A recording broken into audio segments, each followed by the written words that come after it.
அண்ணா, புத்தமிழறிஞர் கலைஞர், புரட்சி தலைவர், புரட்சி தலைவி அம்மா, இப்ப ஸ்டாலின் தளபதி. இவங்க மக்களால் ஓட்டு போட்டு முதலமைச்சரானவங்க.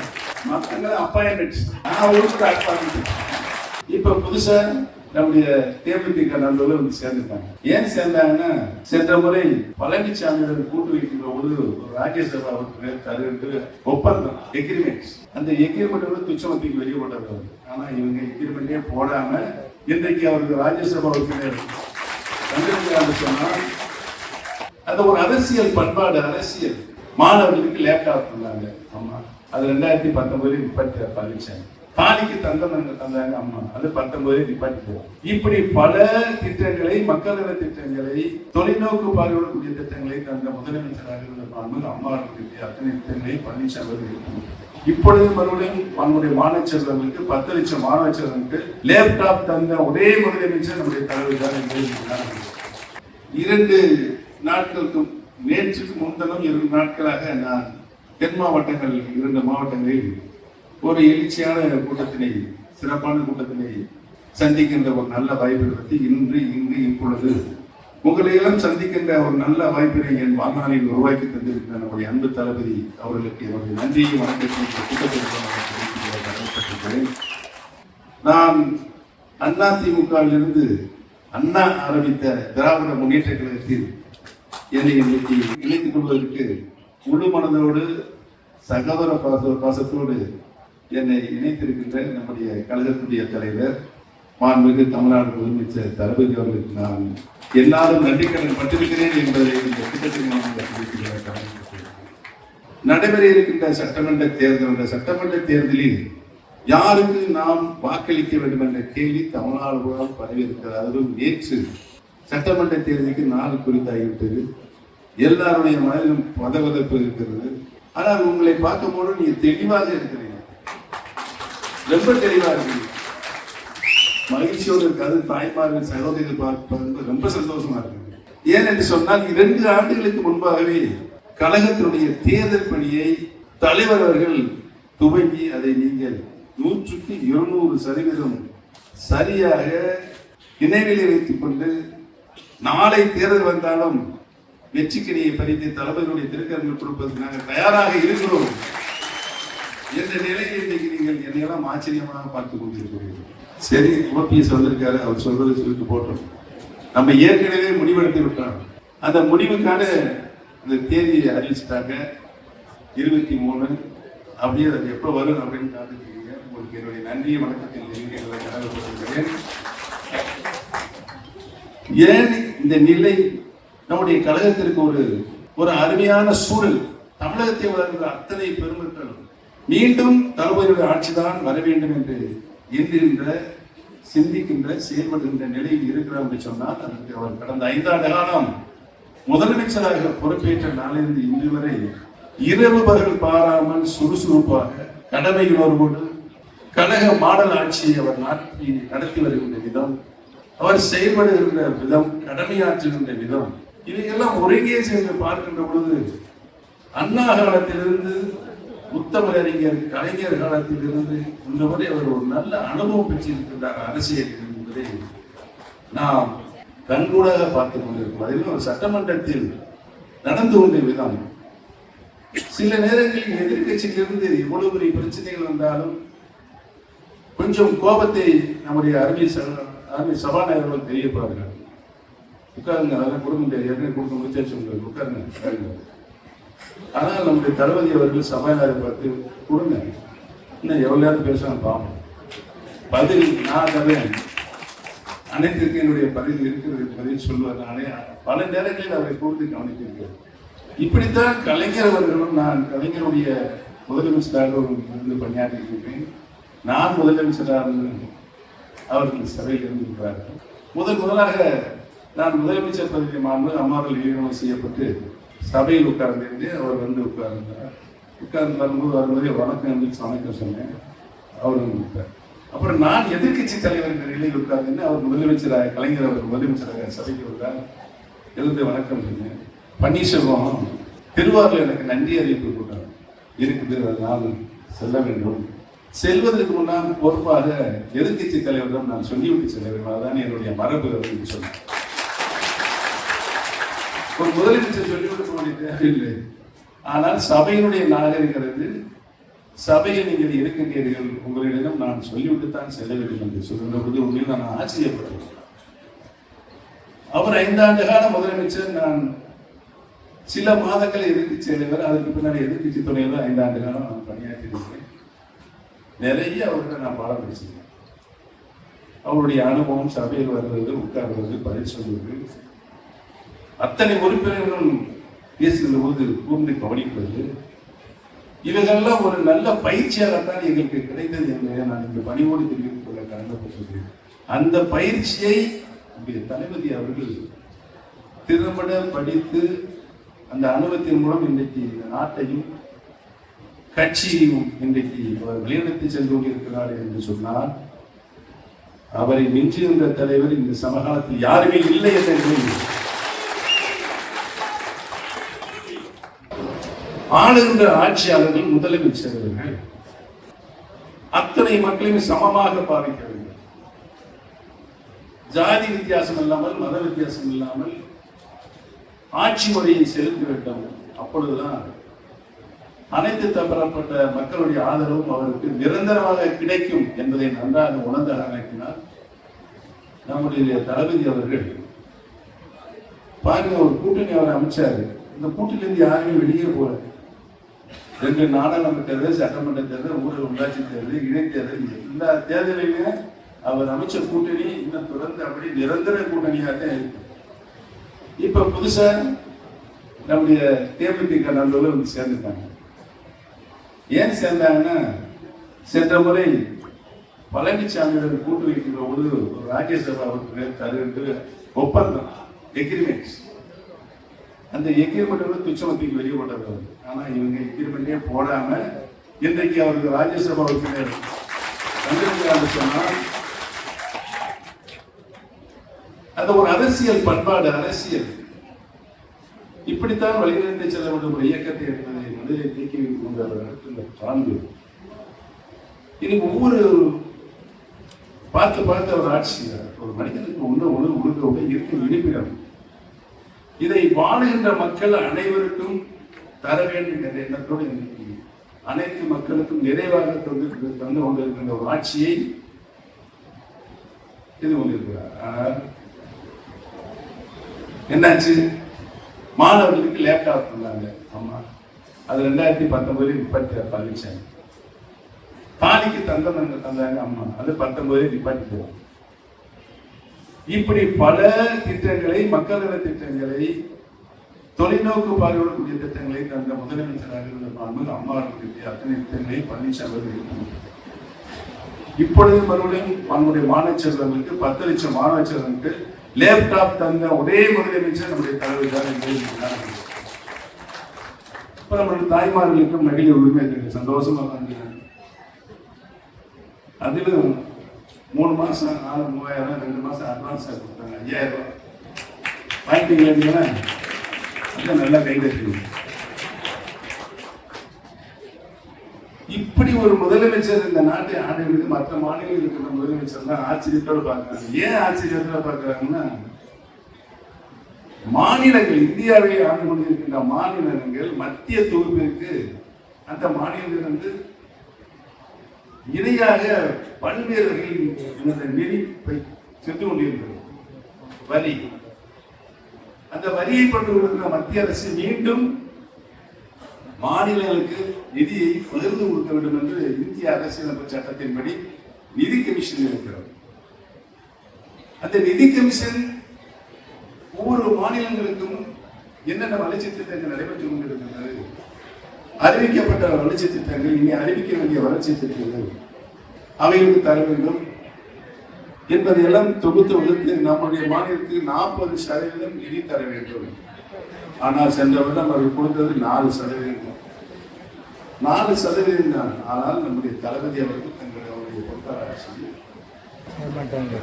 மாநிலத்தினுடைய தமிழ்நாடு மாநிலத்தின் சொந்த நிதியை கொண்டு மத்திய அரசு தந்தாலும் சரி, தரவில்லை என்றாலும் சரி, எம்மக்களுக்கு நான் அனைத்து திட்டங்களையும் நிறைவேற்றிய தீர்வு என்று சொல்லி ஆட்சி நடக்கின்ற ஒரு முதலமைச்சராக வளர்ந்து கொண்டிருக்கிறார். நம்முடைய கொள்கை திராவிட கொள்கை மத்தியில் மாநிலத்தில் சுயாட்சி, மத்தியில் கூட்டாட்சி. அதை இன்றைக்கும் ஒவ்வொரு நாளும் ஒவ்வொரு நிகழ்வின் போதும் தளபதி அவர் சொல்லிக் கொண்டே இருக்கார். நீங்க சொன்னார் இந்த கூட்டமுடைய நோக்கம் எவ்வளவு நீங்க அச்சுறுத்தல் பண்றாலும் தமிழகம் சொல்லுங்க, தமிழகம் நல்லா சொல்லுங்க, இன்னும் நல்லா சொல்லுங்க. தமிழகம் என்றைக்குமே தலைகுனியாது, எவ்வளவு அச்சுறுத்தல் வந்தாலும் தலைகுனியாது. எங்களுடைய உரிமைகளை, மாநிலத்தின் உரிமைகளை நாங்கள் பெற்றே தீர்வோம் என்று இன்றைக்கு நீங்கள் வைராக்கியத்தோடு இருக்கிறீர்கள். இந்த நேரத்தில் இருந்து வசமா மாட்டிருக்காங்க. தேர்தல், சட்டமன்ற தேர்தல் ஒருவருக்கும் ஒரு சிறப்பான ஆட்சி. நாட்டு மக்களுக்கு என்ன தேவை அந்த தேவையை பரிபூர்ணமாக தந்து கொண்டிருக்கின்ற ஒரு முதலமைச்சராக திட்டங்கள் மூலமாக தொலைந்து சொன்னால் இன்றைக்கு வாழுகின்ற மக்களும் திட்டத்தினுடைய பலனை பெற வேண்டும். எதிர்காலத்தில் வருகின்ற 50-100 ஆண்டுகளுக்கு முன்னாலே வருகின்ற நம்முடைய சந்ததிகளுக்கு அவர்கள் இந்த திட்டத்துடைய பலனை பெற வேண்டும். பார்த்து ஒரு திட்டங்களை நம்முடைய முதலமைச்சர் தந்து கொண்டிருக்கிறார். நிலை இன்னைக்கு இருக்கிறது, எந்த மாநிலத்தில் இல்லை. ஒரு பக்கம் தொழில் வளர்ச்சி மூலமாக நாட்டுடைய பொருளாதாரம், உற்பத்தி துறையில் வளர்ச்சி. இதன் காரணமாகத்தான் இன்றைக்கு தமிழகம் 11.0 வளர்ச்சி பெற்றிருக்கிறது. எந்த மாநிலத்திலும் இந்த வளர்ச்சி இல்லை. மத்திய அரசுடைய வரி, ஒன்றிய அரசுடைய வரியை தராவிட்டாலும் எம்மக்களுக்கு தமிழ்நாட்டில் பெறுகின்ற வரியை முழுவதுமாக நான் மக்கள் நலத்திட்டங்களுக்கு அளித்து தொழிற்சாலைகள் முதல்ல சென்னையில் சுற்றுப்புற தொழிற்சாலைகள் அவர்கள் இன்னைக்கு முதலமைச்சர் எடுத்த நடவடிக்கை மூலமாக மதுரை, திருநெல்வேலி, தூத்துக்குடி, இப்படி நம்முடைய தென் மாவட்டம் ராமநாதபுரம், தென் மாவட்டங்கள் வளர்ச்சி பெறாத மாவட்டங்களாக இருக்கின்ற காரணத்தினால் அத்தனை உலகத்தில் இருக்கின்ற முதலீட்டாளர்களாக இங்கு அழைத்து வந்து மாநாடு நடத்தி லட்சக்கணக்கான கோடி ரூபாய்களை இங்கு தொழிற்சாலைகள் தொடங்குவதற்கு நடவடிக்கை எடுத்து ஒரே முதலமைச்சர் ஆக வருகின்ற காலத்தில் நம்முடைய மாணவ செல்வங்கள் சென்னையிலே அல்லது அடுத்த மாநிலம் அடுத்த வெளிநாடுகளில் சென்று வேலைவாய்ப்புகளை தேடுகின்ற ஒரு சூழ்நிலை இருந்தது. அந்த சூழ்நிலை இன்றைக்கு மாற்றப்பட்டிருக்கிறது. அவர்கள் படித்த மாவட்டங்களில் தென் மாவட்டங்களில் வேலைவாய்ப்பை பெறுகின்ற ஒரு நல்ல சூழலை இன்றைக்கு ஏற்படுத்தி கொண்டிருக்கின்ற ஒரே முதலமைச்சராக எழுந்திருக்கிறார். ஆக ஒரு பக்கம் கட்சி, ஒரு பக்கம் ஆட்சி, இவைகளை நிறைவாக ஆற்றுகின்ற முதலமைச்சராக நம்முடைய முதலமைச்சர் வளம் வந்து கொண்டிருக்கிறார். இந்த நிலையில் தான் சட்டமன்ற தேர்தல் வருது. இந்த சட்டமன்ற தேர்தலில் நாமெல்லாம் யாருக்கு வாக்களிக்க வேண்டும் என்ற ஒரு உறுதியான திடகாத்திரமான முடிவு எடுக்கின்ற பெருமக்களாகிய வாக்காளர்களாக நீங்கள் இருக்கிறீர்கள். 5 ஆண்டுகள் ஒரு சிறப்பான ஆட்சி, மக்களை பற்றி சிந்தித்து செய்துவருகின்ற ஒரு முதலமைச்சர் தலைமையில் நடைபெறுகின்ற ஆட்சி. எந்த பக்கமும் ஜாதி சண்டைகளிலே மதக்கலவரம் இல்லை. அனைவரும் ஒரு தாய் மக்கள் என்ற நிலையில்தான் பேரறிஞர் அண்ணா அவர்கள் பாரத மந்திரம் சொன்னார்கள். அனைவரும் ஒரு தாய் மக்களாக நாம் வாழ்ந்து கொண்டிருக்கிறோம். அந்த ஒரு தாய் மக்களாக வாழ்ந்து கொண்டிருக்கின்ற நிலையை ஏற்படுத்திய ஒரே முதலமைச்சர் நம்முடைய தலைமையில் அவர்கள். அவருக்கு எந்த பாதுகாப்பு இல்லை. இதையெல்லாம் சிந்த கொஞ்சம் மார்க்கெட்டில் கொஞ்சம் புத்தி கொண்டு வந்தாரு. அவங்களே என் கூட நல்லா பேசுவாங்க. இன்னைக்கு எதுவும் சொல்லுங்க பேசிட்டாரு. இன்னைக்கு அத்தனை மக்களுடைய பார்வையில் நம்முடைய தலைவர் திரும்பி இருக்கு. இன்னைக்கு இருக்கிற நல்ல சூழலில் ஆண்ட முதலமைச்சர் மீண்டும் ஆளுகின்ற 2ஆம் முறையாக ஆளுகின்ற முதலமைச்சராக தளபதி உறுதியாக வருவார் என்ற நிலை இருக்கு. சும்மா இல்லை, 5 ஆண்டு காலம் உழைச்சிருக்காங்க இந்த நாட்டுக்காக. அந்த உழைப்பினுடைய பயன் அறுவடை செய்ய வேண்டிய காலகட்டத்தில் இப்பொழுது இருக்கிறது. அந்த தேர்தலில் தான் நம்முடைய கழகத்தினுடைய நிர்வாகிகள், பொறுப்பாளர்கள் அனைவரும் சுறுசுறுப்போடு, கடமையினரோடு, ஏற்கனவே நீங்க நல்ல பயிற்சி பெற்றிருக்கீங்க, நல்லா தெரியும்.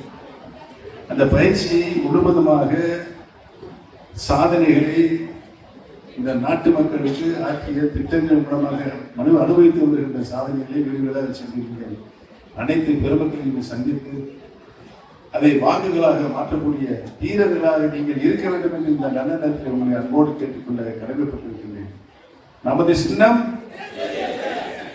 சத்தமோடு சொல்லுங்க, என்ன சத்தமோடு சொல்லுங்க. ஆக இந்த உலகத்தை இயக்கிக் கொண்டிருக்கிறது 9 கோள்கள். அந்த 9 கோள்களையும் சக்தி வாய்ந்த கோழியாகுதுன்னா சூரியன். அண்ணா அவர்கள் சூரியன் சின்னத்தை அவர் ரொம்ப அறிவியல்லாம் பயன்படுத்தி அந்த சின்னத்தை அந்த காலத்திலே தேர்ந்தெடுத்திருக்காரு. புதிய சூரியன் சின்னத்தில் அனைத்து பெருமக்களும், தமிழகத்தில் இருக்கின்ற அனைத்து பெருமக்களும் முத்திரையிட்டு ஒரு மகத்தான வெற்றியை பெற்றுத்தர நம்பிக்கை அனைத்து மக்களுக்கும்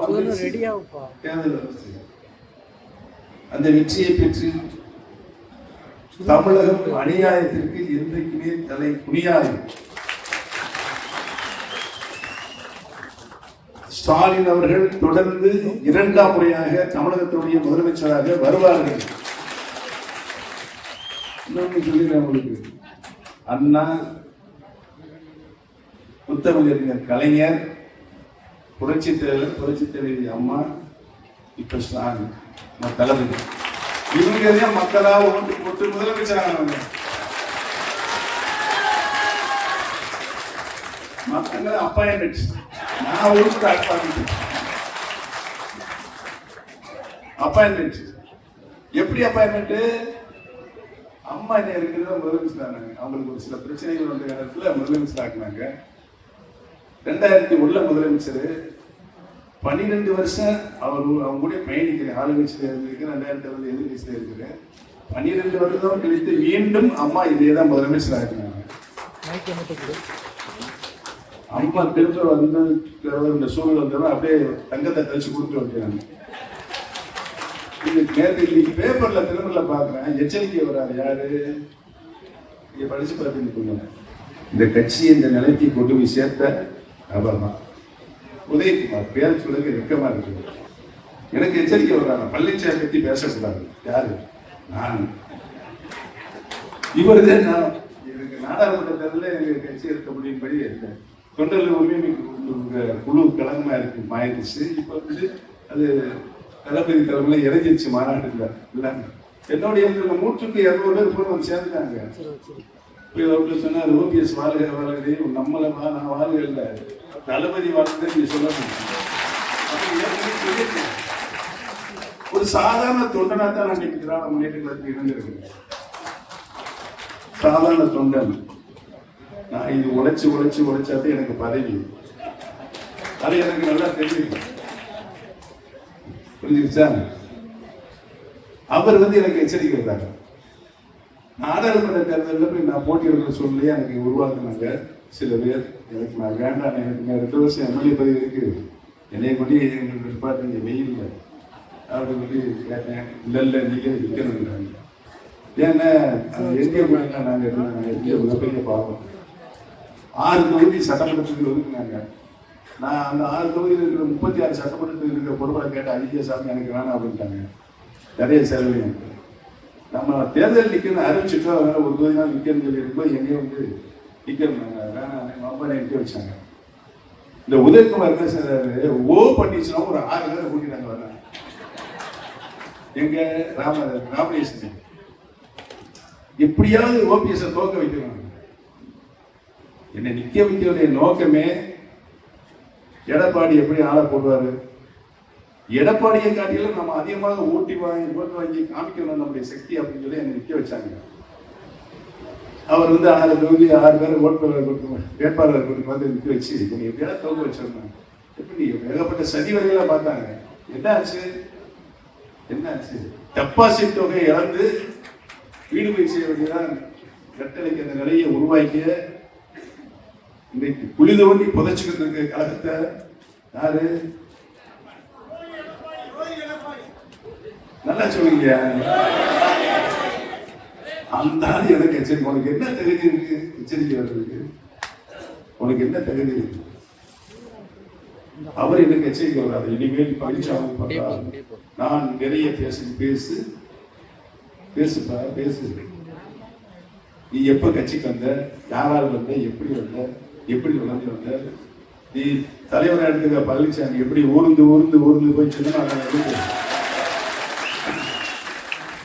முதலமைச்சர் பதவியை வாங்கி அம்மாவை நீ என்ன சொல்ற, எதையோ பார்த்து எதையோ குறைக்கிறது அப்படின்னு சொல்லலாமா? நன்றி கெட்ட அரசியல்வாதி இந்த உலகத்திலே யாருன்னா நல்லா சொல்லுங்க. அவர் எனக்கு எச்சரிக்கை வர்றாரு. உனக்கு என்ன தெரிஞ்சு எச்சரிக்கை வர்றாரு? 96 மிகப்பெரிய தோல்வி அனைத்து இந்திய அண்ணா முன்னேற்றம் கண்டது. 3 மாதத்தில் உள்ளாட்சி தேர்தல், நகர சபை தேர்தல். நான் அப்ப நகர செயலாளர், என்னை தூக்கி நகரத்தில் நிக்க போட்டாங்க. அப்ப என்ன ஆச்சு? முழுமையாக சோதனையான கட்டம். ஓட்டு கேட்டே எங்களால் போக முடியல, அந்த நிலையில் போட்டாங்க. 104 முனிசிபாலிட்டி அப்ப இருந்துச்சு. நானே ஜெயிச்சேன். நானு காஞ்சிபுரம் பன்னீர்செல்வம், ஸ்ரீவில்புத்தூர் தாமரை, இங்க புளியங்குடியில குருவமாந்தவர் 4 பேர் தான் ஜெயிச்சோம். அதுல இருந்து அம்மா எனக்கு சட்டமன்ற கொடுத்தாங்க வேட்பாளரை. பெரியவருக்கு 2 தொகுதி 2 முறை வெற்றி பெற்றேன். அப்போ அது ரிசர்வ் ஆயிடுச்சு. அப்புறம் கொடிநாயகம் எங்க அம்மா பிறந்த ஊரு, அந்த ஊர்ல இருப்பாங்க. 3 முறை ஜெயிச்சு. எப்படி வந்து அரசியல் நல்லா தெரியுமா? தேர்தலை நான் சொல்லக்கூடாது. ஏற்கனவே பல குற்றங்கள் இருக்கு. நீ வந்து கடப்பாறை எடுத்துட்டு போய் குழி தோண்டின, அந்த குழி தோண்டி மண்ணல்ற மம்பட்டி எடுத்துட்டு பழனிசாமி 2 பேரும் குழி தோண்டி இன்னைக்கு அதிமுகவை குழி தோண்டி புதைத்தி விட்டது. கட்சி அளித்த பெருமை வரலாற்றில் பழனிசாமி உதயகுமாரே சார் இந்த கூட்டத்தின் மூலமாக தெரிவித்துக் கொள்ள விடைபெற்றது. என்னை பற்றியோ நான் நடந்து வந்த அரசியல் பற்றியோ சொல்வதற்கு உங்களுக்கு அருகதை இல்லை என்பதை இந்த கூட்டத்தின் மூலமாக எச்சரிக்கை. யாருக்கு எச்சரிக்கை? நான் பிறந்த மண்ணில் தான் நீ பிறந்த லேட்டா. நான் வந்து பழைய ராமநாத மாவட்டத்திலே எங்கள் மூதாதையர்கள் வாழ்ந்த காலம். அந்த ராமநாத முறையில் இருந்து சொல்லி அது வெக்கப்பெல்லாம் சொல்றது. ஆக இதெல்லாம் எந்த குளத்தில இந்த மாதிரி பேசுறது இல்லை. பேசக்கூடிய சூழ்நிலையை இந்த உதயகுமார் உருவாக்கி. ஆக யார் நல்லாட்சி சென்றார்கள் அவர்களுக்கு தான் நம்முடைய வாக்களிக்க வேண்டும் நிலைக்கு பொழுது தமிழக மக்கள் அனைவராலும் ஒருமித்த முடிவாக அவருடைய இதயங்களை ஏற்றி இருக்கிறார்கள். அதை நாம் வாக்குகளாக பெற்றுத்தர வேண்டும். அதுதான் நாம் கழகத்துக்கு செய்கிற கடமை என்பதை மட்டும் இந்த நல்ல நன்றி என்பதை சொல்லி மீண்டும் நம்முடைய தளபதி அவர்கள் 2ஆம் முறையாக தமிழகத்துடைய முதலமைச்சராக வரவேற்கும் வரவேற்பு சொல்லி அதற்காக கடமையோடு பணியாற்ற வேண்டும் சொல்லி குறுகிய கால அவகாசமாக சிறப்பான கூட்டத்தை ஏற்பாடு செய்து நம்முடைய மாண்புமிகு அமைச்சர் அவர்களுக்கும் அவரோடு இணைந்து பணியாற்றிருக்காங்க. அத்தனை கழக நிர்வாகிகளுக்கும் இவருடைய நன்றியை வழங்க